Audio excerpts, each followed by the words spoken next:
Hello there! I know it's been a while since my last devlog, a little over 3 months, but who's counting, really? I wanted to update you all as to what I've been working on in regards to my project. Now, if you don't know what I'm talking about and haven't seen episode 0, don't, it's really bad and cringy. I'm basically recreating a game I made for the NES for modern systems so that I can get experience publishing, marketing, and dealing with a lot of the public skills required for indie development. I've made quite a bit of progress on my game since the initial devlog, so this video will be on some of the main content in the first world of the game. One of the first things I did was update all of the art for the game. I reused most of the assets from the NES version, along with creating some new ones to build out the level. I also extended out the screen so that it would use a more modern resolution. This not only makes it easier to play on modern TVs, but it also means I have more room for the UI. However, this does mean that some of the level design doesn't hold up as much. This is something that, while okay right now, is something that I will probably address later down the line.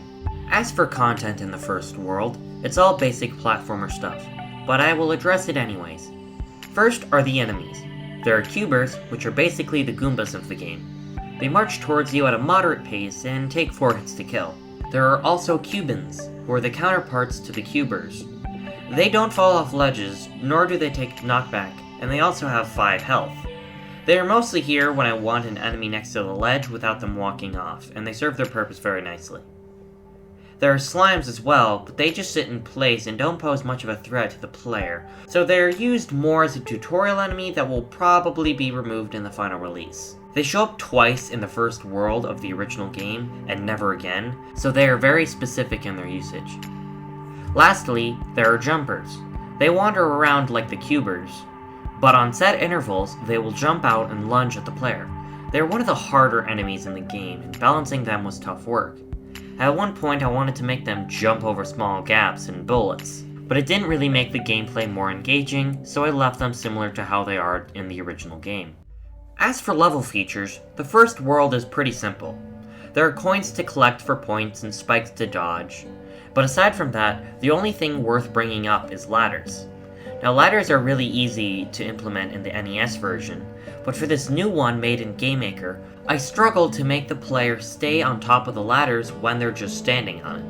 The reason why this was so challenging was because of the system I used for collision was really good for handling solid collisions, but not so much for when things are just semi-solids. Things like one-way platformers and other objects similar to it are very hard to implement with this method.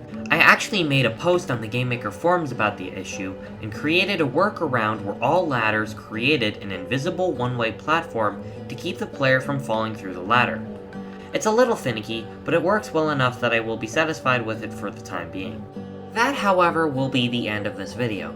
In the next one, I will go over the process for remaking the boss fights from the original game, along with what the process is like for creating these extra special enemies for any of those who are interested. If you want to help support me, you can check out my website, itch.io page, and play the original game, all of which will be in the description. Thanks for watching, and I will see you next time.